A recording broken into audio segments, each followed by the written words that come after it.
Yo, what up, what up? It's DJ Mo Beatz, man. You already know I'm locked in right here with Dimplez Radio. Hi, DJ Mo Beatz. Hey. How are you? I'm cool. Really? Yeah. Welcome back to Dimplez Radio. It's been a minute since you've been here. Indeed. Our original episode got scrapped. That's cool. Hey, Man. But you know what? Second time's a charm. You know what I'm saying? I thought was it second or third? I mean, it's my show. Don't correct me. I'm playing. Anyway, so normally you just set the world. How lucky are we for you to be here in Los Angeles this week? Perfect timing. Perfect timing. I'm glad that you're here. So what are you working on? Life. Life. Just improving that life. Okay. Yeah. I hear that. Okay. So for those of you who don't know, I have to talk about Mo Beatz because he's a friend of mine and I get to gas him up and can't really say nothing to me because I'm on the other side of the table. Mo Beatz is a world-renowned DJ. He's a beat match master guy who can actually cut and scratch on actual records, which is rare in 2017. It is. Because most people are aux cord DJs, and this man is like, nah, this is a skill. Let me show you what I got. Exactly. You should really take me around and have you introduce you to places. I think I'm really good at it. So before I start spinning, just give me the mic. Like, ladies and gentlemen, boys and girls. No, so I wanted to really bring you in today. One, because, I just want all my friends to come through the station. And then two, I don't feel like people get to hear from you as though they should. Okay. And I would love to talk to you just kind of like as a DJ in today's climate, how difficult do you think it is to kind of like distinguish yourself in your craft versus everybody else? Because, everybody who wakes up is like, yo, I'm a DJ. Yeah, I definitely feel like things have changed. Now things are different from when I first started DJing, of course. Mm-hmm. There's a lot more DJs. It's, a little bit oversaturated, people just go out and grab a laptop, get Serato, and then they start doing parties. Right. And it's really hard to distinguish yourself from others because I feel like now it isn't as much of you're the most skilled as opposed to like, you're the most popular on whether it be a social media platform or something like that. Does that hurt the game or help the game? Because in the sense that does it like level the playing field or? I don't think that necessarily helps the game at all because it feels like it's kind of putting it out there that you don't have to be the most skilled or you don't have to like perfect your craft when you have accessible. People have invested time in actually learning the skill of mixing, not even necessarily scratching, just actually mixing. So when you're doing a party, you can transition from one record to another. That is becoming kind of lost nowadays, because everybody's spinning and nobody's really taking the time to figure out how to do it the right way. No, 100%. I feel like that's like that with like everything though. Everything's just super accessible. You got an iPhone and you're automatically a photographer. A lot of people don't really take the time to develop the craft or the talent or the skill. And you're in situations where people don't even know how to use Lightroom or Photoshop. Yeah, they're like, this is popping. I'm going to try it out. I'm going to just use VSCO. Like, all right, I'm a pro. Right. What's up? Not shading anybody who does go that route, but just at least put the time and effort into your craft. Because I remember, I think one of the few times, because like I've known you for a while, but like we were cool, but we weren't really friends. Like he wouldn't call me. You know what I mean? Like he'll call me now. But he wouldn't call me before. And like I remember during that time where we were just like getting to know one another, I happened to be in LA and you were in LA and I think you were looking at apartments and we wound up linking up at DJ City. Yeah. Who is it that came through? Jazzy Jeff? Yeah, I'm pretty sure it was probably Jazzy Jeff. Okay. Yeah, no, Jazzy Jeff came through. And I remember just being in that room with like, I want to say there was like 100 different DJs and they were all excited about just watching this man who's been doing this craft for 20, 25 years just kill it. Yeah. And I don't see that anymore. Is there like, I don't even know if DJ City still functions the way that they used to anymore. I feel like they still do events and stuff, but I know what you're saying where it's just, I don't know if it's where the DJ just isn't as celebrated anymore or just what it is, but I completely understand what you mean. Yeah. Like there aren't too many platforms like that, like DJ City. Not at all. So like my whole thing is like, if I'm Joe the rapper living off $1,700 a month and I want to learn how to DJ, but I want to learn how to DJ the right way, what's your advice for me? I mean, they do have places like Scratch Academy where you can go learn from those guys on the actual turntables, and I feel like they might do controllers as well. I'm not sure, but that's a really good place to go learn and to learn the right way, as opposed to just buying a controller and doing an event. You know what the wildest thing was that I heard? I think it was like last year, maybe 2 years ago. Man's in New York. I'm not gonna say his name. Okay. Definitely had like a Spotify account, not the premium joint. Oh no, I remember it. Remember you this? mentioned it. Yeah. Regular Spotify account. It was definitely aux cord DJ in the party with commercials. That's crazy. With commercials, and people stayed and That's crazy tweeted too. about it being the best party ever. And I just, Oh wow. once they hit the commercial with and you can now sign up for Spotify for $9.99. That makes me sad.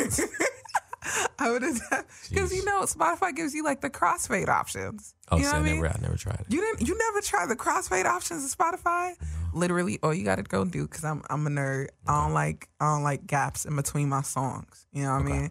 I like a little overlap. So you can go set up to like a 30-second overlap where it'll crossfade the song from the previous to the next, and you would just have the smoothest transition. So ever. This is Spotify DJ 101 for all you guys out there. This is how to be a Spotify DJ. And it'll just crossfade the song. So like when you listen to an album, I set it at like the 6-second crossfade. Okay. So it's like seamless, Okay. But don't judge me. I'm not a DJ. I'm not judging. You ain't mixed my Spotify account. What's up? That's cool. No judging at all. Okay, so we're going to get to this $1,700 thing. Okay. So, I'm a digital person. Okay. Yeah. Right? You're fully aware? Yeah. So, today, I woke up early like I normally do. I was at the gym 5 a.m., you know what I mean? Getting my Oprah on. Cool. Left the gym. I was like, headed into the office. Hopped on Twitter. I see about 100 people talking about $1,700 a month. I said, what is this $1,700 a month? Turns out this young man was venting to a girl, telling this girl how he was fed up and that he doesn't understand how women don't value him because he has a good job and he makes $1,700 a month. And that's good money. And that... Wait, you living in L.A.? Boy, that's not even rent. You gotta twist it up. Like, all right, you paying for maybe some rent. What else? What's up? What the groceries at, my G? Like, that's not it. He said it was good money. That was the thing. It's good money. I'm just frustrated. These girls out here don't understand. With that $1,700 a month, he don't need to worry about no girls. He need to worry about that check. Look, listen, having a girlfriend is expensive. Indeed. Women are expensive. You know what I mean? Like, looking at us is expensive. You know the price of this makeup that is on my face? This is Rihanna makeup. You know what I'm saying? Like, foundation alone, not even the shiny stuff that's on my cheek, my man. Foundation alone is $34. That's $34 worth of a look. See? You know what I'm saying? Like, you can't afford Crazy. that. Like, off of $1,700 a month? Jeez. What you about to do? Not a damn look at me through a window. I just thought it was a very interesting conversation because it made me wonder, as a young adult, when did you realize like the value of money? Like years ago. I mean, when I started paying for stuff myself, it's like, oh, okay, it's like this really costs this much, this costs that much. Yeah. All right, let me make sure I'm on deck and I'm good. I think for like me, it boiled down to because like I graduated high school at 16, so I went to college. I went straight to college. Okay. So I was living on my own because I was too young to live in the dorms, and it was just one of those things where it's like when you start having electricity's what? That's real life. That's actual. Right. It's not $10. Yeah, that's like back in the day when my mom was just like, turn them lights off when you leave out the room, and I wasn't thinking about it. Now I turn them lights off. Turn the lights off. I'm paying for it. Right. Not even that. I take it a step further. Most of my outlets, like the stuff that I plug in, is plugged into like a little electrical slip. Okay. So when I go, I just hit the button. Yeah. So that current ain't even flowing. Exactly. You know what I mean? Like, you're not even getting the residual electricity points off me, dog. Like, none of that. The spot in Arizona, I dead had solar panels. Like, the city was giving me money off of some solar electricity. But, like, that's just, that's like, it's one of those things where I feel now, like, in looking at that conversation and the tweets that followed it, people don't get, like, the value of money. Because in it boiled down to, like, this two-part conversation. Half the people were like, man, I feel for him. There are many people out here in this world living on $2,000 a month. Respect. But then on the other hand, people were like, $1,700, it's $1,700 to be alive. Like, also, respect. You know what I mean? How do we, in this generation that's so used to like Instagram fame and things being flashy and expecting things for doing little to no work? Because $1,700 a month, full disclosure, if you have no kids and are working a minimum wage job, minimum wage in the state of California is $10, right? And you're working 40-hour work weeks, right? Let's round figure it, not including the fact that they're going to take out taxes and shit. So the $1,600, right? Cool. In the state of California, they'll subsidize you because you're making less than $2,000 if you're living independently to make you above the poverty line. So you have to pay for like little things like Obamacare. Because if you make less than $2,000, you don't have to pay. They give you free insurance. But if you make above $2,000, you gotta cut them a check. So that's like the little thing that they do. So somebody making $1,700, you get subsidized housing. You get subsidized a lot of things in order to make life work. All of that said, you have to know at that level that being subsidized isn't living well. Yeah, exactly. And I feel like that was like lost in translation. Like on maybe I'll just be missing it. Twitter's I one of those even places. wondered too, like the dude that was having, bringing up these points, whatever, if he was 100% serious or doing some trolling type stuff. Because like you can never tell sometimes out here. It's like I feel like that sometimes people just say stuff and like want reactions. I mean, I seen that, but then like Twitter's one of those, especially Black Twitter. Black Twitter will find out. Oh, yeah, they go back and look through, see some pictures. Somebody said Mississippi. Now I feel like that's affordable. Mississippi, $1,700, you'll be all right. Because in Atlanta, you could get a studio apartment for $600. Oh yeah, you'll be. You know what I mean? Like, yeah, in Atlanta, if you want to live there, everything else is expensive. But you get you a studio that's a 300 square foot studio. Respect. I'm not mad at it. I like space. But like I said, my face is expensive. So I have expensive taste. That's like my new thing. My face is expensive. Anyway, okay. So in being a DJ and having to cultivate like this digital following about yourself, one thing I've noticed about you is like recently you've been really, really big into your health. Yeah. Yeah, what's that about? I mean, health. Like it's good to be healthy. It's not really anything like super deep to it. It's just like I travel a lot just for like touring gigs and stuff like that, and then sometimes the food options aren't always the best, so it's like going on to find certain stuff that. But you still be eating chicken wings and French fries though. I don't eat chicken wings at all. You don't eat chicken wings no more? No, chicken tenders. Yeah, chicken tenders. I still eat chicken. I'm not like super vegan vibe, but I'm not eating like fast food. Okay. You know what I'm saying? Because I'm like that used to be your thing. Like chicken tenders, not chicken wings. No chicken with bones. But the weird. Actual chicken comes with bones, right? I do. I do not eat chicken wings though. That's all I'm saying. That's all I'm saying. Flat out. Why is that? If you don't mind me. No, we're not getting to that. But as I was saying, just from traveling a lot, and then from being in the gym, it kind of like became like a part of my daily routine. And you just over there still cracking up. I'm gonna wait. I'm gonna give you a second. Nah. I just don't. You went so hard at me. I just don't do. Look, hold on. I want to wait. Pause. Let's pause this really quick. Okay, pause. I've known you for 6-7 years, and you never went so you never raised your voice at me in your life. My voice wasn't raised. I'm still like. Yes, it was. Yeah, there you go. I'm still at the same level. I felt like you were scolding me. Like No. It was just saying like, all right, we here. We gonna move. We gonna go back onto the focus. Back onto the track right there now. Oh man, I didn't know. I don't eat chicken. Okay. So you know what I mean. Like I've eaten fish. Okay. Yeah. So I don't get it, but.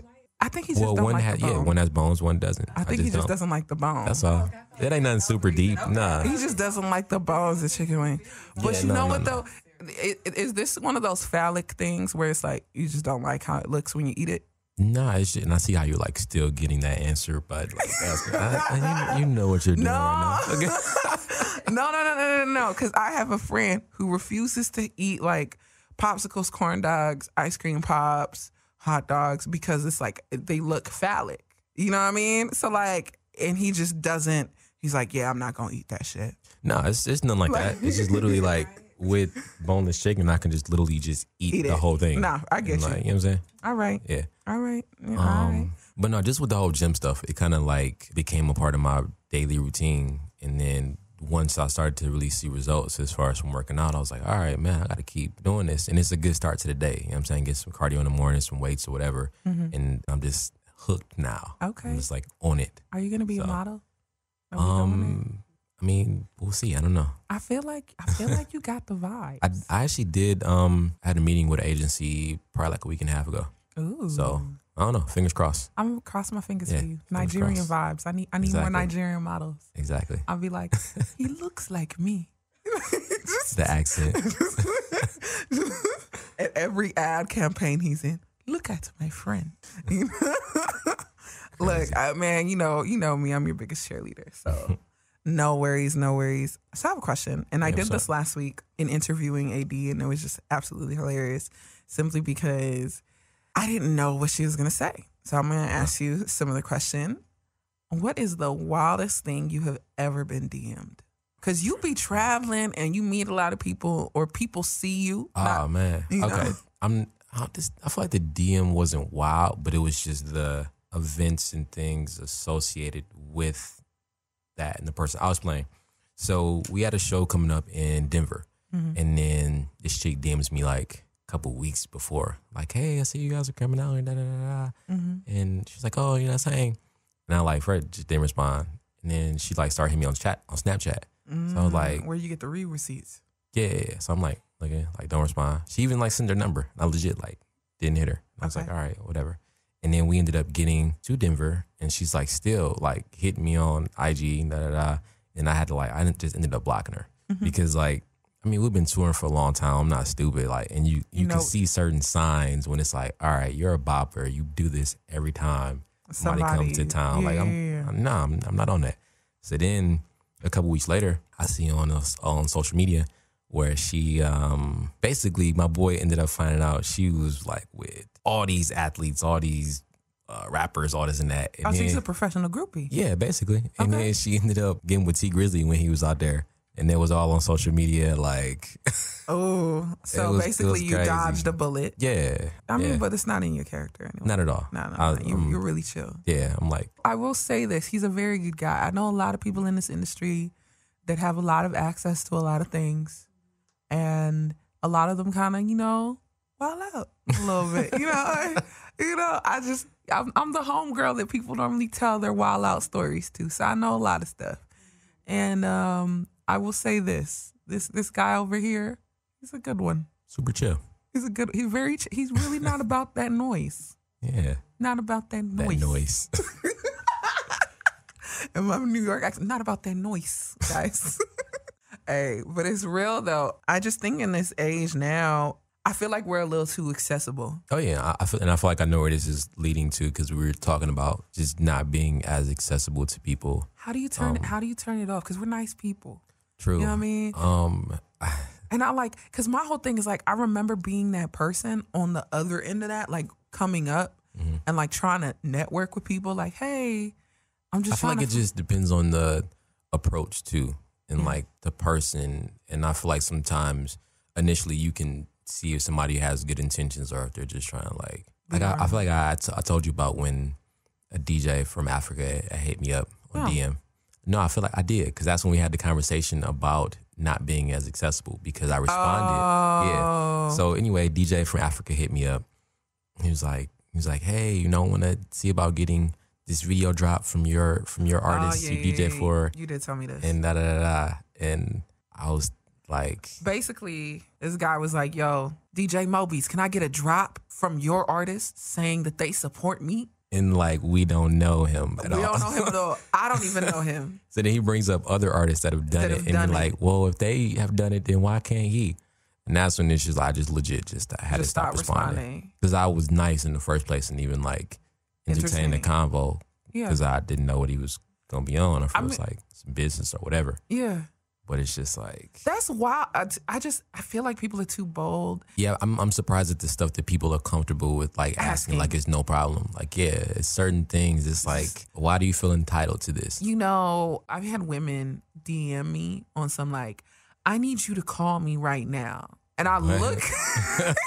You know, already got my number. Wait. Here's what I look for, though. I look at their page. I don't know your man. I don't know your brother. We good. Like, no, it's coming what? Woman to woman? Yeah, don't come at me, women to women, because I will embarrass you. I will embarrass you. Simply because I just do not interested and I do not care. I will embarrass. That's a conversation. I don't know who I don't know who the first woman to woman person was, but whoever started that deserves to be shot in the shin. Because I don't know what you expected to get out of that. Like, just on some, I come to you as a woman. Then what? What's supposed to come of that? You don't go talk to me. Talk to your boo. But anyway, so that's the whole thing. Like, I get the call me right now. I get the DM me so we could do business. I get the I shot you an email. I got this is the next shit. This is the hot SoundCloud shit right now. You gotta hit this. And I get spammed to the point where I put on my quality filter on Twitter. It's times, like, it's a lot of times where people will, like, you know, send me stuff via whether it's email or DM or whatever. I'll check out a lot of stuff. He's and nice. Then I don't. I won't be like, yo, I'm checking out your stuff right now. Mm-hmm. I'll check it, and if it's like trash, then I'll just act like I didn't check it. Have if you it's ever like good, come up on and I'm something like, good oh that yeah. way? I feel like I have recently. Somebody sent me a song on Twitter, and like. So basically, guys, if you're listening, I mean, don't spam, man. Goddamn. Send DJ Mo Beatz music because he's listening. Put my shit on private or something. Nah, because I'm not. He's listening though.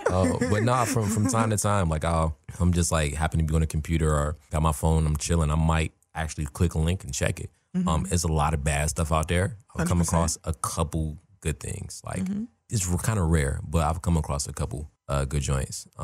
Yeah. Okay. I remember one day I was in a good mood and I decided to listen to a link somebody sent me. So how'd that go?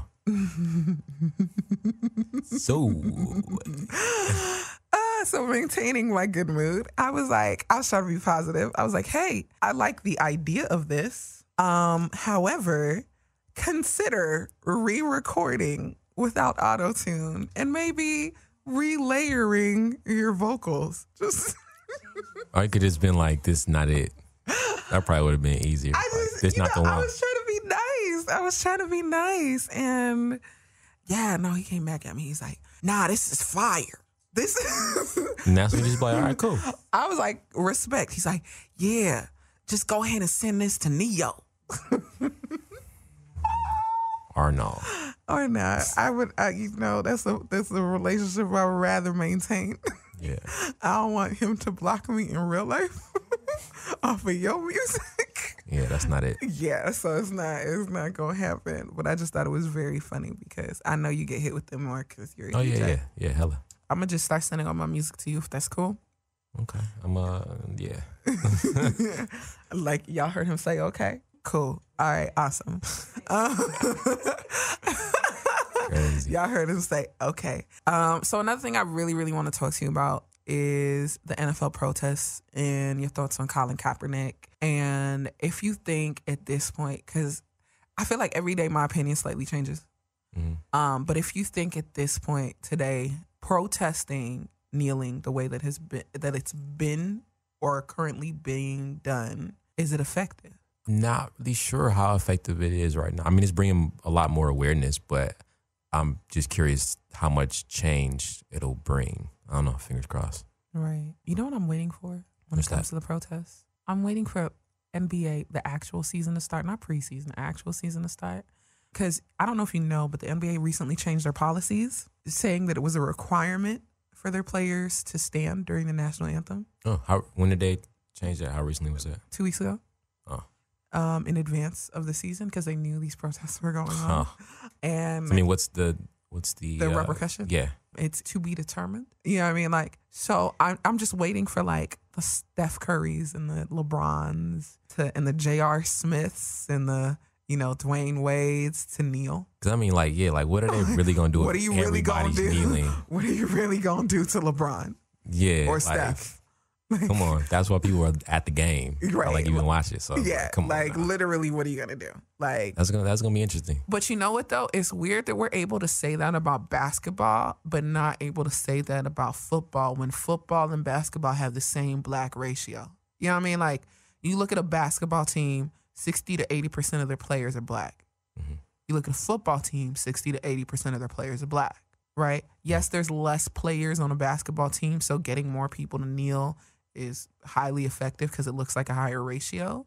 Mm-hmm. But do you think that's where, like, the people who play football messed up? People should have been kneeling from jump because that shows solidarity. It's hard to punish everybody. When I was a kid, right, we may have done some things we weren't supposed to do. And in lieu of being caught, if everybody ran in different directions, it was very hard for the one person chasing us to catch us. That sounds like something you just did a robbery or something. What kind of stuff was you into when you was a kid? Yo, relax. About to hit this lick real quick. You go that way. I go this way. All right, we out. But yeah, no. Like, when everybody does it, it's harder to reprimand the one because you can't reprimand everybody. You don't have enough, like, I was having a lovely conversation with Omar. Omar was here a couple of weeks ago, and he was talking about how the NFL is equipped to replace players in the case of injury. Like, if somebody gets injured, you tear an ACL, they're equipped to replace you. Bring in a new player, cool, good and done. If you tear a hamstring, equipped to replace you. If you sprain your groin, equipped to replace you. But if you take a political stance, there's no protocol in which to replace you as a player. Because you didn't injure yourself, so you're still viable. But there's no, like, set system to be like, okay, well, Mo Beatz is being political today, so we just go ahead and bench him over here and bring in Joe Smo. And I think because more people weren't active with the protesting when Kaepernick first started, it was real easy to take this one person and make him the example. But it would have been, like, literally first game, he knelt or whatever. Next game, half the team knelt with him. It's real hard to punish half a team because you don't have enough players on your bench to replace them. That's just me. Yeah, that's real. It's like just pulling a lick, Just, go rob somebody somewhere. I don't endorse that. But just go do that in some way, shape, or form. Crazy. So in being an entrepreneur, because that's what you are, and traveling and touring and being a brand ambassador for different brands and working in DJing and all of these things, have you had to give up certain things or certain aspects of your life that you're like, if you had gone and just got a 9-to-5, it would have been a little easier? Yeah, I mean, definitely. One thing is just with traveling is like family time from certain holidays, whether it be Thanksgiving or whatever. Like just for example, I feel like for the past 2, maybe 3 years, I was gone on Thanksgiving and like most of the other holidays because that's when festivals might be going on. That's when like certain that's when the money shows are. Yeah. So it's like I'm usually gone for those times. Which like if I had a 9-to-5, like 9 times out of 10 I would be able to be at the crib. But it's just like one of the sacrifices with what I do, and it's just like a part of it. You know what I'm saying? Yeah. So would you see yourself doing anything else? I feel like it would be something within music. Like if it wasn't like DJing and traveling, like maybe. I feel like it'd be a fire A&R. Just looking at you. Just looks. Okay. That's funny. Right. Nah,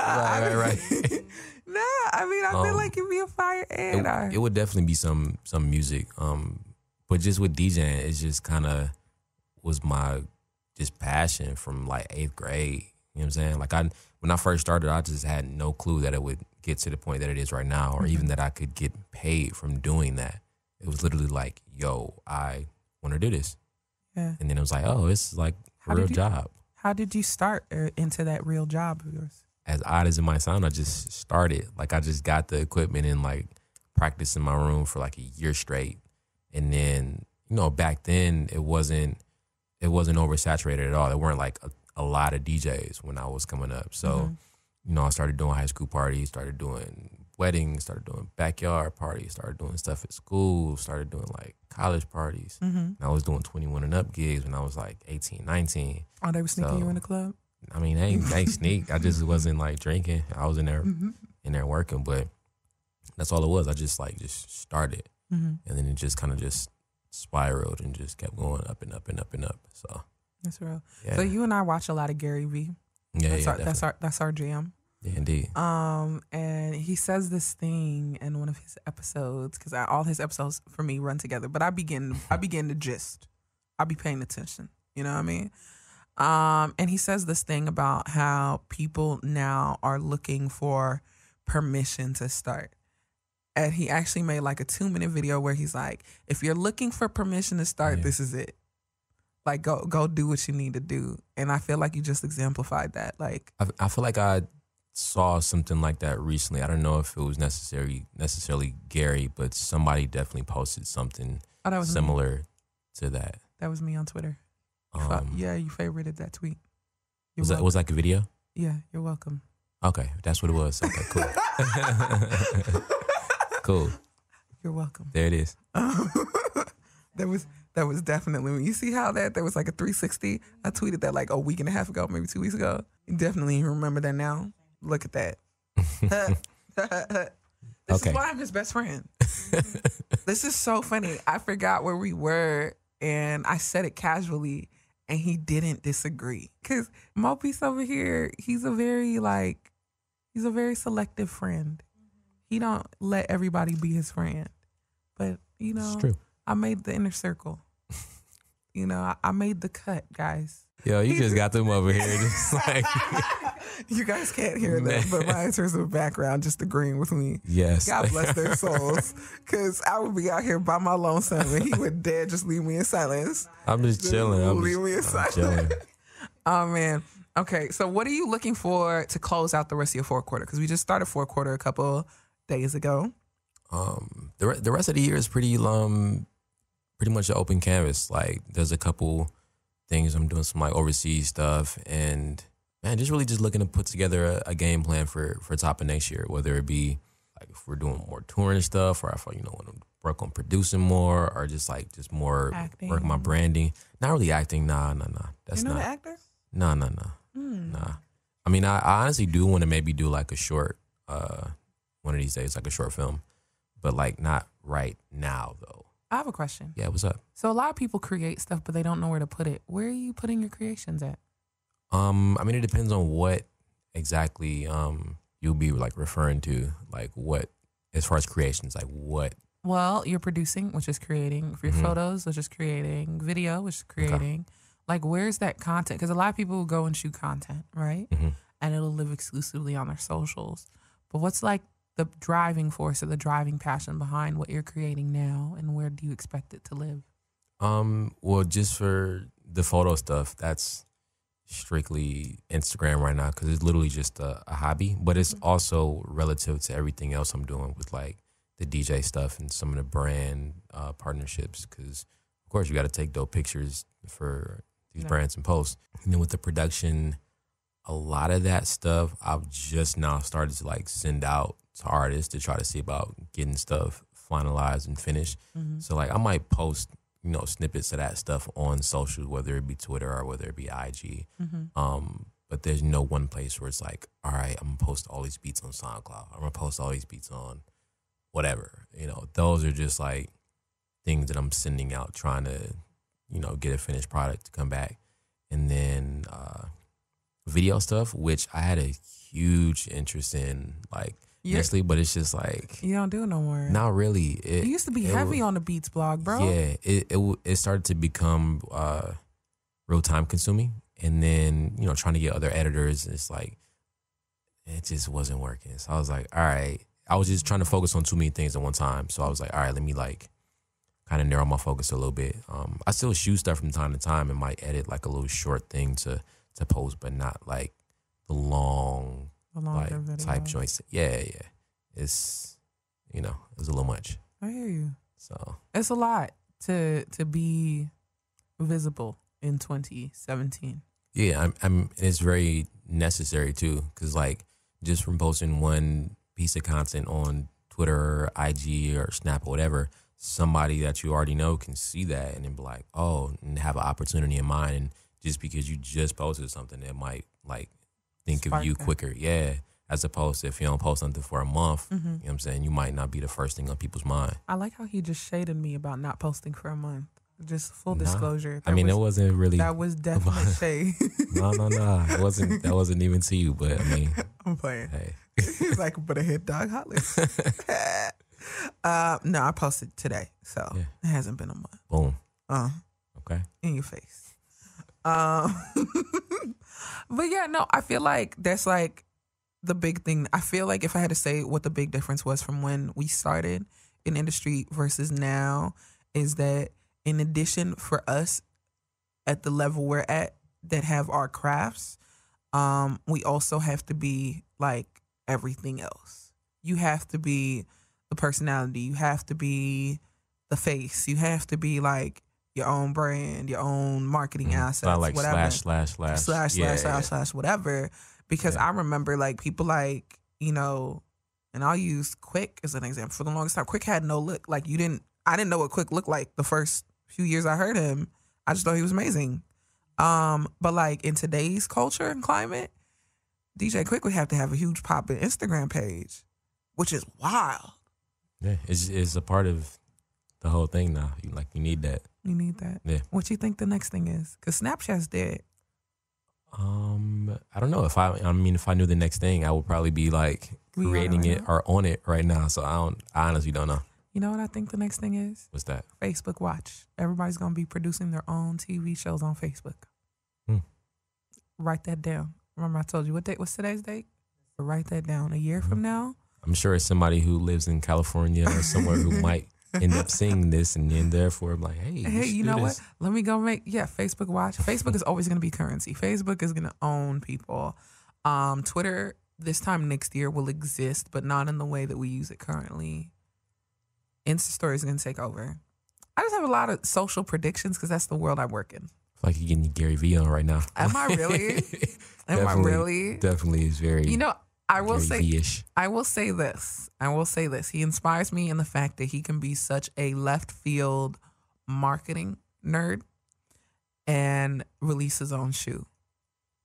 Oh yeah. Because he's releasing his own shoe with K-Swiss. And I just think it's like it's breaking the archetype. Because so often, because like I'm the behind the scenes person. I just happen to do like radio now.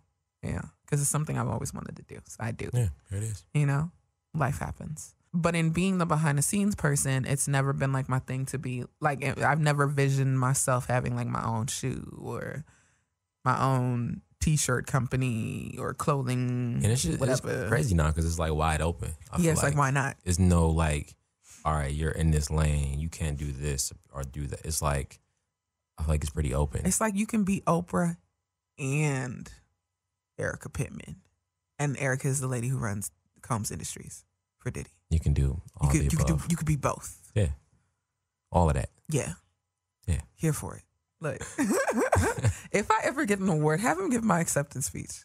Just, you know what I mean? Like, just, it'd be like, hey, Mo Beatz, can you just go ahead and give this acceptance speech? And just watch what he says. Because he's soft-spoken when he wants to be, but I feel like that day he going to have a speech ready. Man. He gonna have a good speech ready. He gonna pull out some cue cards. Look, I'm so serious. I'm his favorite person. It's his second favorite person, but I'm his best friend. Okay.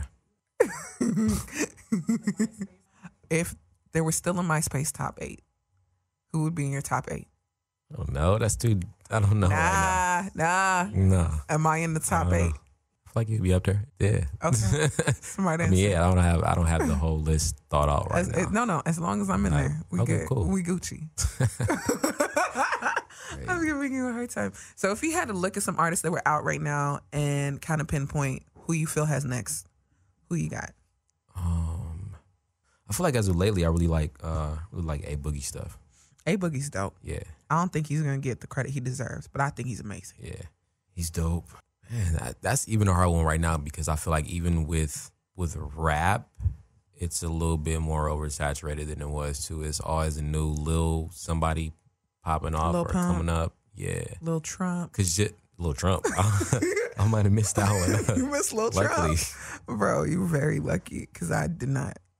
But man, just with like Spotify and you know, just all like the different playlists and everything, it's just like always somebody just popping off. Like, no, 100%. I think right now it boils down to, you know how we're always talking about being too accessible? Music is just too accessible right now. We have no gatekeepers anymore. Before, like, to be hot, like in a certain level, Shaheem Reed had to sign off on you. I mean, now it's like you on the playlist. No ID had to sign off on you. LA had to sign off on you. Russell had to sign off. There was like certain people that had to like look at you and be like, all right, you cool. I mean now too, it's kind of where with labels, it just seems to be the type of thing where like, oh, you know, this person has a song that's going crazy. It's doing numbers on these streaming platforms. Let's sign them. And it's just, you know, so they can make money off of what the person is doing. And it's just like a lot of that, as opposed to like building great artists who will have a longevity and, you know, and be around. But people don't do artist development no more. Yeah, exactly. It's not. It's like you got a hot song, you signed. If you come out with another hot song, cool. If not, see you. Right. Or it's the whole thing where it's like you have potential. And I feel like if we give you $10,000, you can figure it out. And if you don't, it's a loss. We're going to write it off. It's a tax write-off. Goodbye. We'll see you. But we own everything you create for the next 4 years. Read your contracts, people. But it's one of those things where it's like the artist development doesn't exist. But do you think if it did, would that be something that you would want to do? Because I feel like when it comes to like music, if you weren't a DJ, this is just my little, you know, right? If you weren't a DJ, I feel like you would either be an A&R. I don't think you would be a manager because you ain't got time for that. Because you're just too busy. You really just don't have time for that. A&R, you'd really focus on artist development. Or I could see you being kind of like a Lenny S, where it's like you go out and you find talent. You come back and you're like, I really believe in this. Yeah, like those things definitely seem very fitting. I wouldn't be opposed to. But yeah. He does it all. This is a man. I mean, he's a model, actor, photographer, videographer, DJ extraordinaire. Need to secure producer, all bags. Secure all the bags. Okay. You know what I mean? Yeah. Look, every millionaire has 5 to 7 streams of revenue. How many streams of revenue do you have right now? Let me think about that. About 3 to 4. I'm sitting at 4. Yeah. Ask me again next year.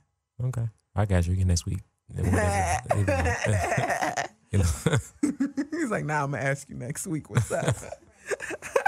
He's like, I know you, actually. I'm going to pull up and be like, what's up? You got 5 yet? What's good? That's all for today. Okay, that was an abrupt ending. All right. It's a wrap. No. Cool. I mean, like the biggest thing in just coming by and having this conversation is a real conversation. Yeah. And I feel like you're amazing. And I feel like people should follow and gravitate towards you because there needs to be more versions of you out in the world who are just genuine people, not about the bops, about the work, and are just making life happen and are going to retire, you know, their family. So they don't have to work no more. You know what I mean? So there it is. I'm with you on that. Anyway, I appreciate you for coming by. No problem. Love you so much. Thanks for being my best friend. Easy. That in there. Crazy. Y'all listen, if he don't answer my phone calls tomorrow, we gonna have a problem. I'm gonna pull up at his house like, yo, what's up? We not answering phone calls no more. Like, crazy. I'm gonna be like that girl in, what was it? You said, where was she? Colorado? Yeah. I'm gonna be like that girl in Colorado sending like 10 DMs. What's up? Blocked. You can't block me in real life, my man. We know each other. You can't block me in real life. Oh man. Anyway, thank you so much for coming by. Yeah, no problem. Easy.